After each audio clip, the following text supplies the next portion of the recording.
हमारे इस YouTube channel के सेगमेंट फास्ट न्यूज में आप तमाम का इस्तकबाल है। इस वीडियो में आप देख सकते हैं कमेंटों में बहुत ज्यादा खबरें। तो आइए शुरू करते हैं वीडियो को और देखते हैं आज की ताजा तरीन खबरें।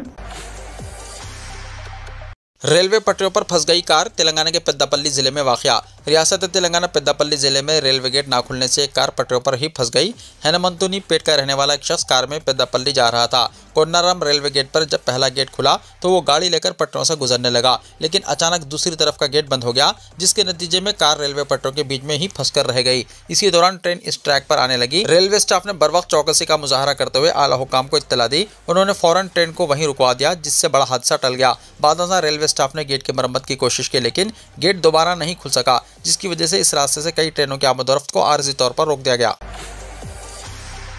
चीफ मिनिस्टर रेवंत रेड्डी और सलमान खान एक ही स्टेज पर। चीफ मिनिस्टर रेवंत रेड्डी और बॉलीवुड के सुपरस्टार सलमान खान हफ्ते की रात हैदराबाद के गच्चीबौली में एक ही स्टेज पर दलवागर हुए। जीएमसी बालायोगी एथलेटिक स्टेडियम में Indian super cross racing league season 2 का शानदार आगाज हुआ, जिसमें चीफ मिनिस्टर रेवंत रेड्डी ने बतौर मेहमान खुसूसी शिरकत की, जबकि सलमान खान भी खुसूसी तौर पर इस तकरीब में शरीक रहे।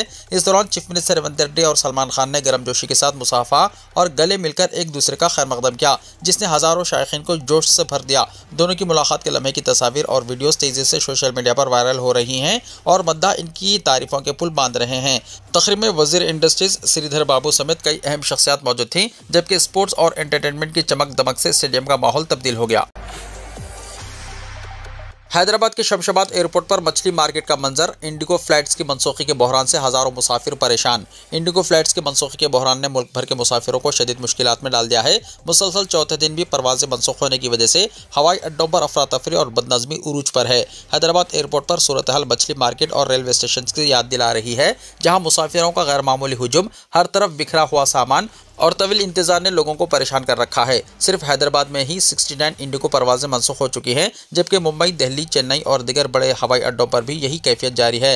मुसाफिरों में गम और गुस्से की लहर दौड़ गई है और कई मुकामात पर लोगों ने इंडिगो हमले से एहतजाज और तलख कलामी भी की। कई मुसाफिरों ने इल्ज़ाम लगाया है कि इन्हें मनसूखी की पेशगी इत्तला नहीं दी गई, जिसकी वजह से अहम मुलाकातें, इंटरव्यूज़ और बैनुल-अक़वामी सफरी प्रोग्राम मुतासर हुए। इसी दौरान हवाई अड्डों पर खाने पीने और आरामदाह बैठने की सहूलतों की भी कमी की शिकायत सामने आ रही है। ज़राए के मुताबिक आज मुल्क भर में तकरीबन 1000 इंडिगो परवाजें मनसूख की जा चुकी हैं। अंदरूनी खाना इत्तलात ये भी हैं कि स्टाफ की अचानक कमी, मुलाजमीन की बीमारियों और तकनीकी मसाइल इस बहरान की बड़ी वजूहात हैं। तहम कंपनी की जानिब से वाज़ेह मौक़ूफ़ सामने नहीं आया। दूसरी तरफ नागापुरा रीशेड्यूलिंग की वजह से हज़ारों मुसाफिर अब भी एयरपोर्ट्स पर फंसे हुए हैं। इंडिगो इंतजामिया का कहना है कि हालत को मामूल पर लाने के लिए फौरी इक़दाम जारी हैं और कई परवाजें ताख़िर से चलाने की कोशिश की जा रही है। ताहम माहिरीन का मानना है कि फ़्लाइट ऑपरेशन मुकम्मल तौर पर बहाल होने में मज़ीद 2 से 3 दिन लग सकते हैं। मसनवी ज़हानत से तैयार करदा बैरिस्टर असदुद्दीन ओवैसी का फर्जी वीडियो सोशल मीडिया पर अपलोड, मुकदमा दर्ज। हैदराबाद की साइबर क्राइम पुलिस ने AI यानी मसनवी ज़हानत की मदद से तैयार की गई और सोशल मीडिया पर फैलाई गई बैरिस्टर असदुद्दीन ओवैसी सदर कुल हिंद मजलिस इत्तेहादुल मुस्लिमीन व रुकन पार्लियामेंट हैदराबाद की वीडियो के मामले में नामालूम अफराद के खिलाफ मुकदमा दर्ज किया है। ये शिकायत AIMIM के social media administrator Mohammed Irfan ने BNS और IT एक्ट के मुख्तलिफ दफ़ात के तहत दर्ज करवाई। इस सिलसिले में नामालूम अफराद के खिलाफ एक मुकदमा दर्ज किया गया है, जिन्होंने मसनवी ज़हानत यानी आर्टिफिशियल इंटेलिजेंस से तैयार करदा असदुद्दीन ओवैसी रुकन पार्लियामेंट व सदर AIMIM की तस्वीर सोशल मीडिया पर वायरल की। शिकायत की बुनियाद पर पुलिस ने BNS और IT एक्ट के मुख्तलिफ दफ़ात के तहत मुकदमा दर्ज करते हुए तहक़ीक़ात का आगाज़ कर दिया है। तेलंगाना समेत अहम मेहमानों के लिए खुसूसी तैयारों का इंतजाम। डिप्टी चीफ मिनिस्टर भट्टी विक्रमार्का ने कहा है कि हुकूमत की जानिब से मुनक्किद होने वाली तेलंगाना राइजिंग ग्लोबल समिट रियासत के मुस्तकबिल का रुख मुतय्यन करने वाला अहम प्रोग्राम साबित होगी। कल शाम सेक्रेटेरिएट में एक प्रेस कॉन्फ्रेंस से खिताब करते हुए डिप्टी चीफ मिनिस्टर ने कहा कि ये समिट तेलंगाना के तवील मुद्दती तरक्याती विजन को आलमी सतह पर पेश करने का बेहतरीन मौका है। उन्होंने कहा कि अवामी हुकूमत का विजन और तैयार करदा दस्तावेज दुनिया भर की तवज्जो अपनी जानिब हासिल करने में इंतहाई कारआमद साबित होगा। भट्टी विक्रमार्का ने बताया कि समिट में मुख्तलिफ शोबों के मुमताज़ मुल्की और गैर मुल्की माहिरीन को मदऊ किया गया है। जबकि इंडिगो बहरान का जिक्र करते हुए डिप्टी चीफ मिनिस्टर ने कहा कि हुकूमत को उम्मीद है कि फ़िज़ाई खिदमत का मसला जल्द हल हो जाएगा। उन्होंने ऐलान करते हुए कहा कि अगर समिट में शिरकत करने वाले मुअज़्ज़ज़ मेहमानों को किसी किस्म की सफरी परेशानी हुई तो हुकूमत खुसूसी तैयारों का इंतजाम करेगी, ताकि किसी भी मेहमान को मुश्किलात का सामना न करना पड़े। उन्होंने कहा कि तेलंगाना हुकूमत ने मुख्तलिफ रियासतों के चीफ मिनिस्टर्स को बाज़ाब्ता दावतनामे भी भेज दिए हैं। रियासती वज़रा ने खुद जाकर चीफ मिनिस्टर्स को मदऊ किया है, जिससे इस समिट की अहमियत और हुकूमत की संजीदगी वाज़ेह होती है। हुकूमत इस तकरीब को आलमी वक़ार के साथ मुनक़्क़िद कर रही है ताकि रियासत में सरमायाकारी बड़े पैमाने पर हो सके और तेलंगाना को बैनुल अक़वामी सतह पर एक मजबूत ब्रांड के तौर पर पेश किया जा सके। समिट की तमाम तैयारियां मुकम्मल हो गई हैं। उन्होंने कहा कि इस आलमी प्रोग्राम में तकरीबन 3000 कौमी और बैनुल अक़वामी मुअज़्ज़िज़ीन, सनअतकार, टेक्नोलॉजी के माहिरीन, मुख्तलिफ रियासतों के चीफ मिनिस्टर्स, मरकजी वज़रा और सिफारतकार शिरकत करेंगे। इस सतह का जामिया और शानदार आलमी इजलास तेलंगाना में पहले कभी मुनक़्क़िद नहीं हुआ और ये रियासत को आलमी सरमायाकारी के नक्शे में नुमाया मुकाम दिलाने में अहम रोल अदा करेगा। हज 2026 के आज़मीन की तीसरी वेटिंग लिस्ट जारी। मौलाना सैयद शाह गुलाम अफजल बियाबानी खुसरो पाशा, सदर नशीन तेलंगाना स्टेट हज कमेटी और जनाब मोहम्मद असदुल्ला एग्जीक्यूटिव ऑफिसर हज कमेटी ने एक सहाफ़ती बयान में बताया कि हज कमेटी ऑफ इंडिया मुंबई की जानिब से आज़मीन की तीसरी वेटिंग लिस्ट जारी कर दी गई है। दूसरी वेटिंग लिस्ट 2848 आज़मीन पर मुश्तमिल थी, जबकि तीसरी फहरिस्त 2849 से 3733 तक जारी की गई है। हज कमेटी ने मुंतखब आज़मीन से अपील की है कि वो मुक़द्दस सफ़र हज की पहली दूसरी अक़सात की रकम 15 दिसंबर से पहले जमा करवा दें। दोनों अक़सात की फ़ी का रकम 2,77,300 रुपये होती है। हज कमेटी के इत्तला के मुताबिक रकम अदा करने के बाद पेमेंट की स्लिप, ऑनलाइन दाखिल करदा दरख्वास्तों की ज़ेरॉक्स कॉपी और मेडिकल फिटनेस सर्टिफिकेट 20 दिसंबर से पहले तेलंगाना स्टेट हज कमेटी के दफ्तर हज हाउस नामपल्ली पर तमाम अय्याम कार में सुबह 10:30 बजे से शाम 5 बजे तक दाखिल कर सकते हैं। कोकापेट में 29 एकड़ अराजी का हर्राज, हमडा को जुमला 3862 करोड़ रुपए हासिल। हैदराबाद के कोकापेट में अराजियात की कीमतों में हैरानकुन तौर पर इजाफा हो रहा है और हर हर्राज के साथ नए रिकॉर्ड कायम हो रहे हैं। हैदराबाद मेट्रोपॉलिटन डेवलपमेंट अथॉरिटी यानी हमडा को 4 मरहलों में अब तक जुमला 3800 करोड़ रुपए की आमदनी हुई है। यहाँ की अराजी की जो तलब है वो फिलहाल तेलंगाना में कहीं और नहीं है। हर राज्य में हमडा को हज़ारों करोड़ रुपए हासिल हो रहे हैं। ऐसे ही एक हर राज्य में फी एकड़ 151 करोड़ रुपए की बोली लगाकर एक रिकॉर्ड कायम किया गया था। चौथे मरहले में भी अराजियात भारी कीमत पर फरोख्त हुई। चौथे मरहले में कोकापेट गोल्डन माइल में 1.98 एकड़ ज़मीन के लिए हुक्काम ने ई हर्राज का एहतमाम किया, जहाँ श्री चैतन्य तालीमी इदारे ने फी एकड़ अराजी 77 करोड़ 75 लाख रुपए में हासिल की। शादनगर में आज मुफ्त आँखों का चेकअप और मुफ्त चश्मों की तकसीम का कैंप। 7 दिसंबर 2025 बरोज़ इतवार को शादनगर में मुफ्त आँखों के चेकअप कैंप के साथ मुफ्त नुस्खे के चश्मों की तकसीम का इनेकाद किया जाएगा। इस इक़दाम का एहतमाम MS Shadnagar estates private limited ने MS Haji Syed Hussain charitable trust, Tabrez your vision हमारा मिशन और AMS मेमोरियल चैरिटेबल ट्रस्ट, सारस IS EOSEWA के इश्तराक से किया जा रहा है। इस कैंप का बुनियादी मकसद शादनगर और आसपास के इलाकों के लोगों को आंखों की मियारी देखभाल फराहम करना है, खासतौर पर वो लोग जो बाकायदा तिब्बी खिदमत या बीनाई सपोर्ट तक रिसाई के लिए जिद्दोजहद कर रहे हैं। कैंप इन मुकामात पर मुनक़्क़िद किया जाएगा। नंबर 1, मस्जिद सैयद अब्दुल मालिक और इस्लामी मरकज़, रेलवे स्टेशन के करीब, म्यूनसिपल ऑफिस के सामने, शादनगर RR डिस्ट्रिक्ट। नंबर 2, मस्जिद Syed Hussain paradise colony, Shadnagar RR district. दोनों मराकज़ के टाइमिंग सुबह 10 बजे से शाम 6 बजे तक रहेंगे। तमाम रिहायशों को शिरकत की तरगीब दी जाती है और कैंप के दौरान फराहम की जाने वाली मुफ्त तिब्बी खिदमत और मुफ्त नुस्खे के शीशे से फ़ायदा उठाने की तरगीब दी जाती है। ये फलाही इक़दाम सैयद इब्राहिम चेयरमैन और मैनेजिंग डायरेक्टर की क़यादत में किया जा रहा है। ग्राम पंचायत इलेक्शन तीसरे मरहले के लिए 27,277 नामजदगियां मौसूल। रियासत में 3 मरहलों में होने वाले ग्राम पंचायत इंतखाबात के तीसरे मरहले के लिए 4,158 सरपंच ओहदों के लिए 27,277 नामजदगियां मौसूल हुई हैं, जबकि 36,442 वार्ड्स के लिए 89,603 नामजदगियां दाखिल की गई। अगरचे चारशंबे से नामजदगियां दाखिल करने का अमल शुरू हुआ था, आज जाँच के बाद 9 दिसंबर को उम्मीदवारों की क़तई फहरिस्त जारी कर दी जाएगी। इस लिहाज से तमाम 3 मरहलों के लिए नामजदगियां वसूल करने का अमल खत्म हो गया है। पहले मरहले के लिए 11 दिसंबर को, दूसरे मरहले के लिए 14 दिसंबर और तीसरे मरहले के लिए 17 दिसंबर को वोट डाले जाएंगे। 3 मरहलों में 12,728 सरपंचों और 1,12,242 वार्ड मेंबर्स के लिए इंतखाबात हो रहे हैं। इनमें 349 ग्राम पंचायतों के सरपंचों के इंतखाब इत्तेफाक राय से हो चुका है। उर्दू अकेडमी के मुलाजमीन 6 महीने से तनख्वाहों से महरूम। रियासती उर्दू अकेडमी के मुलाजमीन गुज़िश्ता 6 महीने से तनख्वाहों से महरूम हैं। इन मुलाजमीन को माइनॉरिटी फाइनेंस कॉरपोरेशन से उर्दू अकेडमी मुंतकिल किया गया था। फाइनेंस कॉरपोरेशन मई से अक्टूबर की 6 महीने की तनख्वाहें अदा शुदनी हैं। मुलाजमीन मुसलसल तनख्वाह के लिए नुमाइंदगी कर रहे हैं, लेकिन इन्हें सिर्फ तयक़ुन दिया जा रहा है। मुलाजमीन ने शिकायत की है कि कभी बजट न होने का बहाना किया जा रहा है तो कभी दूसरी बातें कहकर इनके साथ टाल मटोल किया जा रहा है। मुलाजमीन ने इस ज़िम्मन में दारुस्सलाम पहुँचकर मजलिस के रुकन असम्बली मीर जुल्फ़िकार अली से नुमाइंदगी की। चारमीनार के रुकन असम्बली ने सेक्रेटरी बी शफीउल्लाह से फ़ोन पर बातचीत करते हुए फौरी मुलाजमीन की तनख्वाहें देने का मुतालबा किया। मुलाजमीन ने रियासती वज़ीर अखिलत बहबूद मोहम्मद अज़हरुद्दीन से अपील की है कि वो मदाखिलत करते हुए इनकी तनख्वाहों की फराहमी के इक़दामात करें।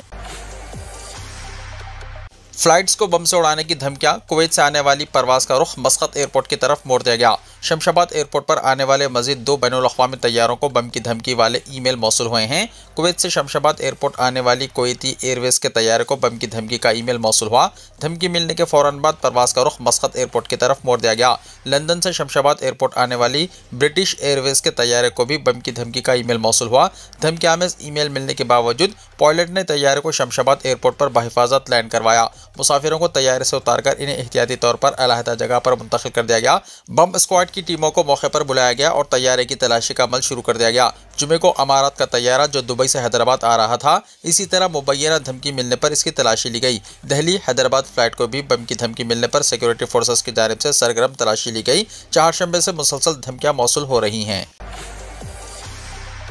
निजामाबाद के तमाम सरकारी, प्राइवेट और एडेड स्कूलों में पढ़ने वाले SC, ST, BC, माइनॉरिटीज़ तलबा और तालिबात स्कॉलरशिप के लिए वक्त पर दरख्वास्त दाखिल करें, कलेक्टर कृष्णा रेड्डी ने कहा।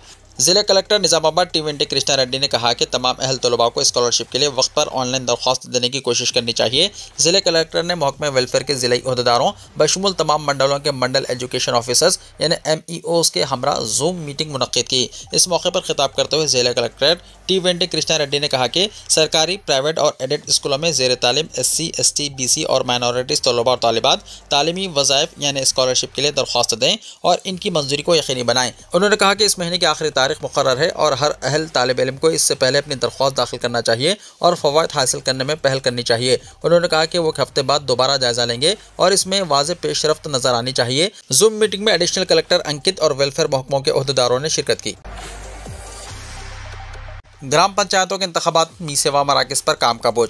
रियासत में सरपंच इंतखाबात के पेश नज़र मी सेवा मराकज़ पर हुजूम में ज़बरदस्त इजाफा हो गया है। आमदनी और ज़ात पात की तस्दीक सर्टिफिकेट के लिए भारी तादाद में दरख्वास्तें वसूल हो रही हैं। सरकारी इदाद-ओ-शुमार से पता चलता है कि मी सेवा मराकज़ को इस साल के आखिरी 2 हफ्तों में सबसे ज़्यादा दरख्वास्तें वसूल हुई हैं। 24 नवंबर से 5 दिसंबर तक मी सेवा मराकज़ को जुमला 4,19,219 दरख्वास्तें वसूल हुई हैं, जिनमें 1,67,779 लाख आमदनी सर्टिफिकेट्स और 1,61,601 लाख ज़ात पात पर मुबन्नी सर्टिफिकेट्स के थे। इसके अलावा 2,185 इनकम री इशू और 87,654 ज़ात री इशू दरख्वास्तें शामिल हैं। अहदेदारों ने बताया कि दरख्वास्तों की बड़ी तादाद के बावजूद खिदमत में कोई बड़ी रुकावट नहीं आई। तहम चंद मराकज़ पर मामूली तकनीकी मसाइल पैदा हुए हैं, जिन्हें तकनीकी टीमों ने फौरी तौर पर हल कर दिया।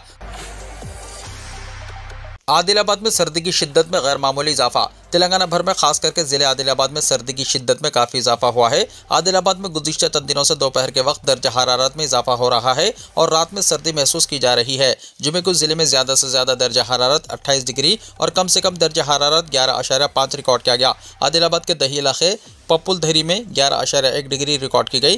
तमिलनाडु में 11.2, बेला मंडल के चपाला में 11.7, मावाला मंडल में 11.8, कादीगुड़ा के कारिका में 12.0, तामस में 12.3, इंदिरा वैली में 12.8 डिग्री रिकॉर्ड की गई। सर्दी की वजह से घने धुंध ने दूर दराज के कबायली इलाकों को अपनी लपेट में ले लिया। यहाँ पर लोग सुबह 9 बजे भी घर से बाहर निकलने में डर रहे हैं। सर्दी की वजह से लोग अपना काम शाम 5 बजे से पहले ख़त्म करके घर लौट रहे हैं। सर्दी की वजह से लोग शाम के वक्त आग लगाकर सर्दी से बचने की कोशिश कर रहे हैं। आने वाले दिनों में सर्दी की शिद्दत में मज़ीद इजाफा होने का इम्कान है। तेलंगाना में सर्दी की लहर में शिद्दत। हैदराबाद में 10 दिन की सर्दी बरकरार है। तेलंगाना में सर्दी की शिद्दत में एक बार फिर इजाफा हुआ है। महकमे मौसमियात के हुकाम का कहना है कि सर्दी की लहर का दूसरा मरहला मज़ीद शदीद हो रहा है। इनका कहना है कि रात के दर्जा हरारत में तेज़ी से गिरावट होगी। महकमे मौसमियात के हुकाम ने इंतबाह दिया है कि 7 से 17 दिसंबर तक सर्दी की शिद्दत ज़्यादा रहेगी। शुमाली तेलंगाना के अजला सर्दी की लपेट में हैं, जबकि हुकाम ने बताया है कि हैदराबाद शहर में भी इतवार से आइंदा 10 दिनों तक सर्दी महसूस होगी। गोवा के नाइट क्लब में सिलेंडर फटने से 23 अफराद हलाक हो गए। चीफ मिनिस्टर ने तहकीकात का हुक्म दिया। शुमाली गोवा में शनिचर की देर रात एक बड़ा हादसा पेश आया। सिलेंडर फटने से नाइट क्लब में ज़बरदस्त आग लग गई। खबर है कि इस हादसे में 23 अफराद हलाक हुए हैं। पुलिस ने बताया कि आग आधी रात के बाद ब्रिज बाई रोमियो लेन में लगी, जो एक मकबूल पार्टी वेन्यू है, जो गुज़िश्ता साल ही रियासती दारुल हुकूमत मंजी से तकरीबन 25 किलोमीटर के फासले पर खुला था। पुलिस के मुताबिक सिलेंडर उस वक्त फटा जब लोग किचन एरिया में काम कर रहे थे। जोरदार धमाके के बाद आग तेजी से पूरे नाइट क्लब को अपनी लपेट में ले ली। आसपास के रिहायशियों ने फौरी तौर पर पुलिस और फायर ब्रिगेड को इत्तला दी। पुलिस, फायर ब्रिगेड और एम्बुलेंस फौरी तौर पर जाए वक़्त पर पहुंच गई। आग ने तेजी से पूरे नाइट क्लब को अपनी लपेट में ले लिया। आसपास के रिहायशियों ने फौरी तौर पर पुलिस और फायर ब्रिगेड को इत्तला दी। पुलिस, फायर ब्रिगेड और एम्बुलेंस एम्बुलेंस फौरी तौर पर जाए वक़ू पर पहुंच गई। अब आग काबू में है और तमाम लाशें निकाल ली गई। आग क्लब के ग्राउंड फ्लोर किचन एरिया में लगी। 23 अफराद की हलाकत की तस्दीक हुई है। आग लगने की बुनियादी वजह सिलेंडर का धमाका समझा जाता है, हालांकि इसकी मुकम्मल तहकीकात की जा रही है। इत्तला मिलते ही गोवा के चीफ मिनिस्टर प्रमोद सावंत और मुकामी रुकन असम्बली माइकल लोबो फौरन जाए वक़ू पर पहुंच गए। चीफ मिनिस्टर ने जाँ बहक अफराद के लवाहिकीन से इजहार ताज़ियत किया और जख्मियों के इलाज और मुआलजे के बारे में दरियाफ्त किया। इलाका मकीन और मुलाजिमीन के मुताबिक आग लगने के वक्त क्लब में अमले के अलावा दीगर अफराद भी मौजूद थे, ताहम वो तमाम अफराद बर वक्त बाहर निकलने में कामयाब हो गए। अहलकार जाए वक़ू पर मौजूद हैं और आग लगने की वजह जानने के लिए तहकीकात जारी हैं। गोवा पुलिस और फायर ब्रिगेड की टीमें अब भी इलाके में हिफाजती और बचाव कामों में मसरूफ हैं। चीफ मिनिस्टर प्रमोद सावंत ने बताया कि मरने वालों में ज्यादातर बावर्ची खाने का अमला था, जिनमें 3 खवातीन भी शामिल थीं। उन्होंने ये भी बताया कि मरने वालों में 3 से 4 सयाह भी शामिल हैं।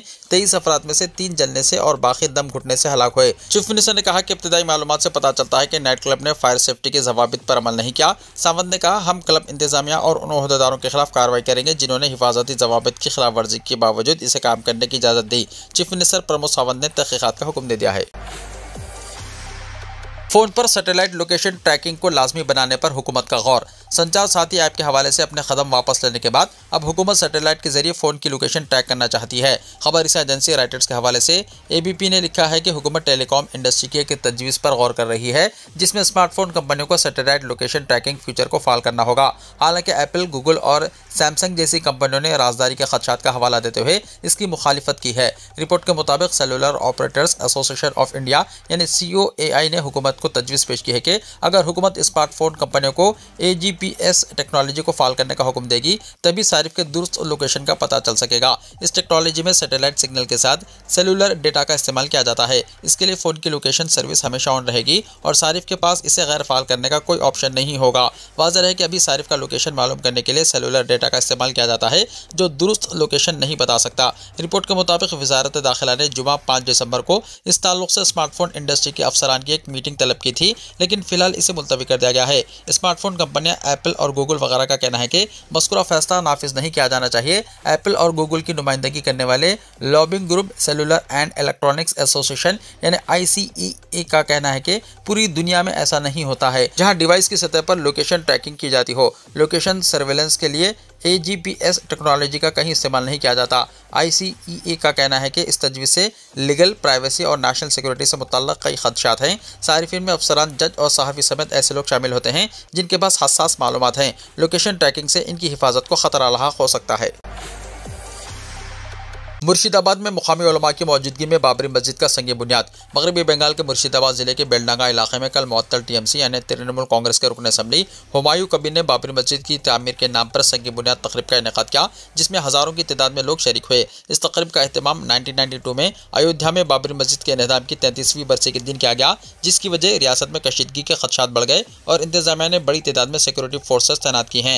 तकरीब दोपहर तकरीबन 12 बजे कुरान ख्वानी से शुरू हुई। मंडप में जमा अफराद में से कई अफराद सैकड़ों किलोमीटर का सफर तय करके सिर्फ इस संगे बुनियाद प्रोग्राम में शिरकत के लिए बेलडांगा पहुंचे। बाद शुरुका हाथों या सर पर ईंटें रखकर मौके पर आए, जो इनके मुताबिक मस्जिद की तामीर में इनकी शमूलियत की अलामत है। हुमायूं कबीर ने दावा किया है कि बेलडांगा में बनने वाली ये तामीर बाबरी मस्जिद की ऐन नकल होगी। उन्होंने कहा कि यह हमारा मजहबी हक है और हम पूरे मजहबी एहतराम के साथ ये काम करेंगे। ताहम तृणमूल कांग्रेस ने इस प्रोग्राम से खुद को मुकम्मल तौर पर अलग करते हुए हुमायूं कबीर को पार्टी से मुअत्तल कर दिया है। जलसे से खिताब करते हुए उन्होंने कहा कि मालदा, मुर्शिदाबाद और जुनूबी 24 परगना के लोग मस्जिद की तामीर में हिस्सा ले रहे हैं। इनके मुताबिक मेरे पास मस्जिद की तामीर के लिए 25 बीघा ज़मीन मौजूद है, लेकिन मुकामी इंतजामिया हमें रोक रही है। मुझे सरकारी फंड की कोई ज़रूरत नहीं। एक बड़े शख्स ने 80 करोड़ रुपए देने की मंजूरी दी है, मगर मैं इसका नाम नहीं लूँगा। उन्होंने कहा कि अगर हुकूमत से फंड लिया गया तो मस्जिद की रूहानी पाकीज़गी मुतासिर होगी। मुअत्तल TMC MLA ने दावा किया है कि इन्हें बंगाल पुलिस की जानिब से मुकम्मल मदद और सिक्योरिटी फराहम की जा रही है। उन्होंने कहा कि मैं रियासत की पुलिस का शुक्रगुजार हूँ। आज हम जो कदम उठा रहे हैं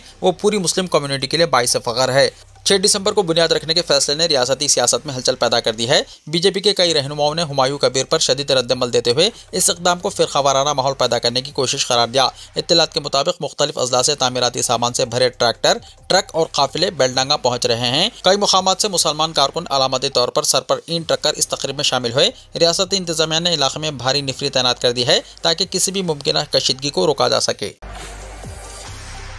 बाबरी मस्जिद की शहादत। भिवंडी की कई मसाजिद में अजान दी गई। बाबरी मस्जिद की शहादत को 33 साल मुकम्मल होने पर मुंबई रज़ा अकेडमी की अपील के मुताबिक शहर भर में अजानें दी गई। सुन्नी जामा मस्जिद, कोटर गेट में ठीक 3:45 पर दी जाने वाली अज़ान में बड़ी तादाद में नौजवान, नमाजी और मुकामी शहरी शरीक हुए। ऐलान होते ही मस्जिद के सहन में नौजवानों की कतारें बन गई और वक्त मुकर्ररा पर दी जाने वाली अज़ान को सबने एक आवाज़ होकर दोहराया, जिससे रूहानी और पुरअसर मंजर कायम हो गया। सुन्नी जामा मस्जिद कोटर गेट के साथ साथ शहर के मुख्तलिफ इलाकों में भी अज़ानें दी गई, जिनमें दीवान शाह दरगाह, चारचाली, डंडल महल्ला में इमाम अहमद चौक और शांति नगर में बिलाल मस्जिद शामिल है। इन तमाम मुकामात पर मुसलमानाने शहर ने मुत्तहिद होकर बाबरी मस्जिद की बाजियाबी और इंसाफ के लिए दुआएं की। कोटर गेट मस्जिद में इज्तिमाई दुआ की क़यादत मौलाना गुलाम यज़दानी मिसबाही ने की। उन्होंने अपने बयान में कहा कि 6 दिसंबर की ये अज़ानें हमारी दीनी और रूहानी वाबस्तगी की अलामत है। मस्जिद एक बार कायम हो जाए तो ताक़यामत मस्जिद ही रहती है। हम बाबरी मस्जिद को ना भूले हैं और ना भूलेंगे। मौलाना ने मुल्क में अमन व अमान और भाईचारे को बरकरार रखने की अपील भी की। शहर भर में होने वाला यह एहतजाजी अमल मुकम्मल तौर पर पुरअमन रहा।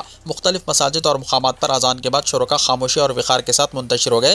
रास्ते में किसी किस्म की कोई बदनज़मी नहीं हुई। भिवंडी में होने वाली ये इज्तिमाई आवाज़ एक बार फिर इस बात की याद दहानी थी कि बाबरी मस्जिद का जख्म अब भी ताज़ा है और इंसाफ की उम्मीद बरकरार है।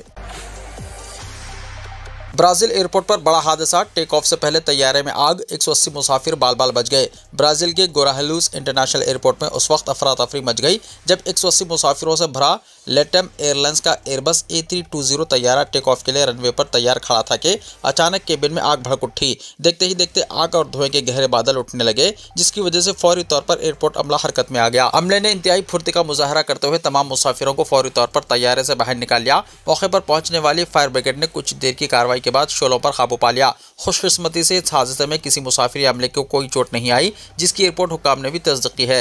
इब्तिदाई इत्तलात के मुताबिक आग अचानक केबिन के अंदर पैदा हुई, जिसके असल असबाब जानने के लिए तहकीकात जारी हैं। वाक़े की वीडियोस सोशल मीडिया पर तेजी से वायरल हो रही हैं, जिनमें तैयारे से उठते शोले और धुआं वाज़ेह तौर पर देखा जा सकता है। हादसे के बाद तैयारे को सर्विस से हटा दिया गया है, जबकि मुसाफिरों के लिए मुतबादिल इंतजाम किए जा रहे हैं। एयरपोर्ट इंतजामिया ने मुकम्मल इंक्वायरी का ऐलान किया है।